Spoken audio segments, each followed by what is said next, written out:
اللہ علیہ وسلم صبح کے وقت میں بھی مانگتے تھے اور شام کے وقت میں بھی مانگتے تھے۔ وہ دعائیں کیا ہیں؟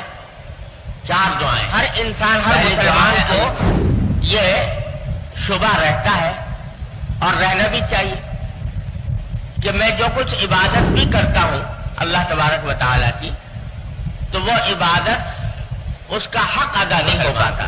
کوئی کہتا ہے کہ شاید ہی کوئی خالی ہو۔ ارے جب رسول کریم سرور دو عالم صلی اللہ علیہ وسلم جو رات بھر اللہ تبارک و تعالیٰ کی عبادت میں کھڑے ہیں، پاؤں پر برہم آ رہا ہے، اس کے باوجود آپ فرما رہے ہیں کہ ما عبدنا کا حق کا عبادت، اے اللہ میں آپ کی عبادت کا حق ادا نہیں کر سکا۔ ما عرفنا کا حق کا معرفت، اے اللہ آپ کی معرفت کا حق ادا نہ کر سکا، عبادت کا حق ادا نہ کر سکا۔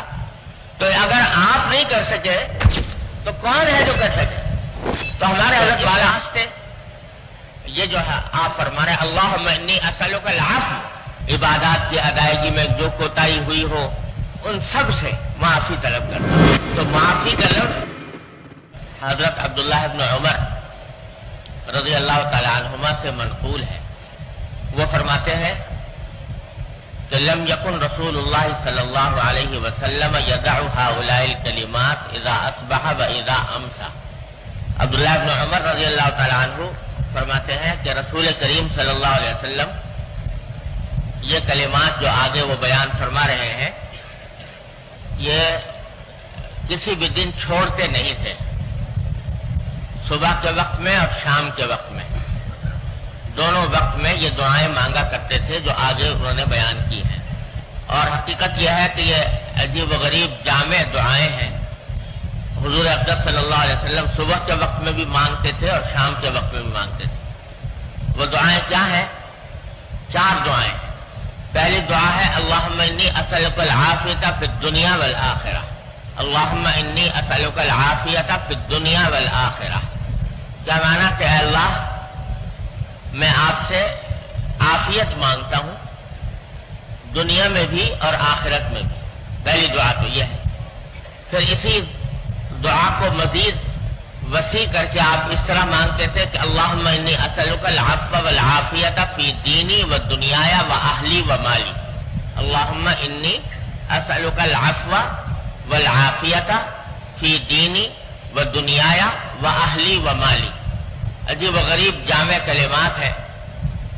فرمایا کہ اے اللہ میں آپ سے ایک تو معافی طلب کرتا ہوں، میری طرف سے جو خطائیں ہوئی ہوں، جو گناہ سرزد ہو گئے ہوں، عبادات کی ادائیگی میں جو کوتاہی ہوئی ہو ان سب سے معافی طلب کرتا ہوں۔ تو معافی کا لفظ ایک لفظ ہے لیکن اس میں سبھی کچھ آ گیا، ہر قسم کی کہ گناہ بھی آ گئے کہ اگر کوئی گناہ مجھ سے سرزد ہوا ہو تو اللہ اس کی معافی مانگتا ہوں، اور اللہ جل جلالہ کے حقوق کی ادائیگی میں اور اللہ تبارک و تعالیٰ کی بندگی اور عبادت میں جو کوتاہی ہوئی ہے اس کی بھی معافی مانگتا ہوں۔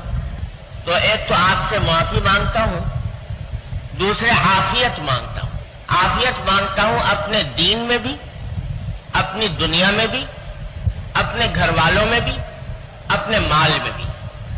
معافی مانگتا ہوں اور عافیت مانگتا ہوں اپنے دین میں، اپنی دنیا میں، اپنے گھر والوں میں، اپنے مال میں۔ اگر غور کرو تو دنیا و آخرت کی ساری حاجتیں اس مختصر سی دعا میں سمٹ آئی۔ اللہ اکبر۔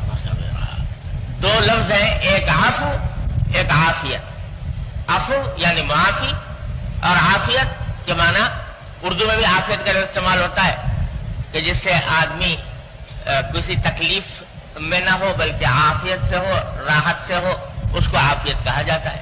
تو عفو کے اندر تو جیسا میں نے عرض کیا انسان کی ساری کوتاہیوں کی معافی آ گئی۔ تو صبح اٹھنے کے بعد رسول کریم صلی اللہ علیہ وسلم یہ دعا مانگتے کہ معافی مانگتا ہوں، اور معافی کے اندر داخل ہو گیا پچھلی کوتاہیاں بھی جو پہلے ہوئی اور اگلی کوتاہیاں بھی اگر آئندہ سرزد ہوں مجھ سے وہ سب آ گئی۔ تو اگر یہ ایک جملہ جو ہے اللہم انی اسألک العفو، اے اللہ میں آپ سے معافی مانگتا ہوں، یہ اللہ تبارک و تعالیٰ کی بارگاہ میں قبول ہو جائے تو اگلے پچھلے سارے گناہ معاف ہو گئے اور ساری کوتاہیاں معاف ہو گئیں۔ ہر انسان، ہر مسلمان کو یہ شبہ رہتا ہے اور رہنا بھی چاہیے کہ میں جو کچھ عبادت بھی کرتا ہوں اللہ تبارک و تعالیٰ کی، تو وہ عبادت اس کا حق ادا نہیں ہو پاتا۔ کوئی کہہ سکتا ہے کہ میں جو نماز پڑھی تو نماز کا حق ادا کر دیا، روزہ رکھا تو روزے کا حق ادا کر دیا، یا اور تلاوت کی اور کوئی ذکر کیا، تسبیح کی، اس کا حق ادا کر دیا۔ کون ہے جس سے حق ادا ہو جاتا ہو؟ اور اکثر و بیشتر ہم جیسے لوگ تو اس شبے میں ہر وقت رہتے ہیں کہ بھئی پتہ نہیں جو نماز پڑھ رہے ہیں وہ نماز اس لائق ہے کہ اللہ تبارک و تعالیٰ کی بارگاہ میں پیش کی جائے۔ دھیان، دل کہیں ہے، دماغ کہیں ہے، دھیان کہیں ہے، اور جو ظاہری افعال ہیں وہ بھی پتہ نہیں ٹھیک سے انجام پا رہے ہیں سنت کے مطابق یا نہیں پا رہے ہیں۔ شبہ رہتا ہے ہر انسان کو، ہر مسلمان کو۔ تو ہمارے حضرت والا حضرت ڈاکٹر صاحب قدس اللہ تعالیٰ صدر اللہ تعالیٰ ان کے درجات بلند فرمائے، فرماتے تھے کہ بھائی مسلمان کا کام یہ ہے کہ اپنی طرف سے کوشش میں لگا رہے، کوشش میں لگا رہے کہ جو عبادت کر رہا ہوں وہ بہتر سے بہتر بنا کر پیش کروں بارگاہ الہی میں۔ کوشش میں تو لگا رہے، لیکن اس کے باوجود اگر کوتاہیاں رہتی ہیں اور شبہ رہتا ہے کہ کوتاہی ہوئی تو اس کا حل اللہ تعالیٰ نے بتا دیا۔ کیا کرو؟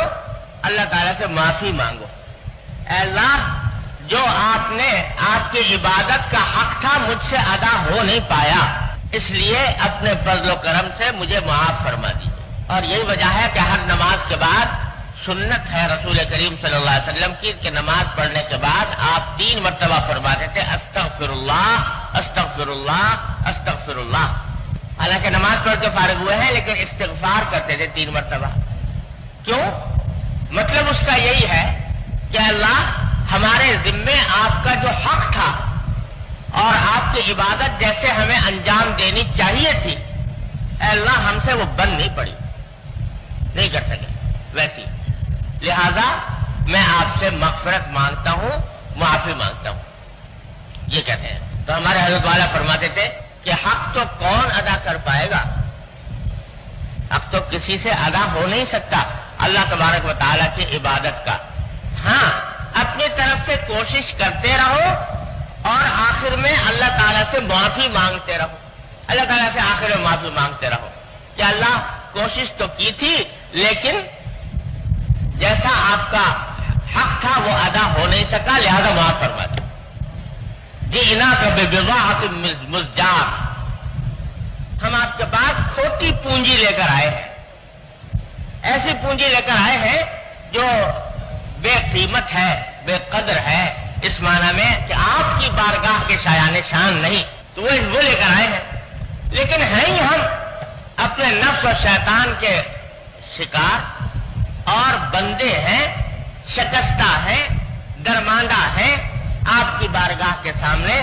اس واسطے جو کچھ بھی ہم سے بن پڑا اے اللہ اپنے فضل و کرم سے قبول فرما لیجیے اور اس کی کوتاہیوں سے درگزر فرما دیجیے۔ کیوں فرما دیجیے؟ اس واسطے کہ ہم کتنا ہی بنا سوار کے عبادت کر لیں لیکن پھر بھی وہ آپ کی بارگاہ کے شایان شان تو نہ ہوگی، پھر بھی نہ ہوگی، تو اے اللہ اس وقت بھی آپ اپنے کرم سے منظور فرمائیں گے، قبول فرمائیں گے، اب بھی اپنے کرم سے قبول فرمائیں گے۔ تو کوشش کرتا رہے، لگا رہے کہ اللہ تبارک و تعالی کی عبادت ظاہری اعتبار سے بھی اور باطنی اعتبار سے بھی جتنی بہتر سے بہتر بنا سکے وہ بناتا رہے، کوشش نہ چھوڑے۔ بس یہ پلے باندھنا یہ بات کہ کوشش نہ چھوڑے۔ تو اس واسطے یہ جو ہے آپ فرما رہے اللہم انی اسألک العفو، اے اللہ میں معافی مانگتا۔ اب ذرا دیکھو کون کہہ رہا ہے یہ میں معافی مانگتا ہوں، کون کہہ رہا ہے؟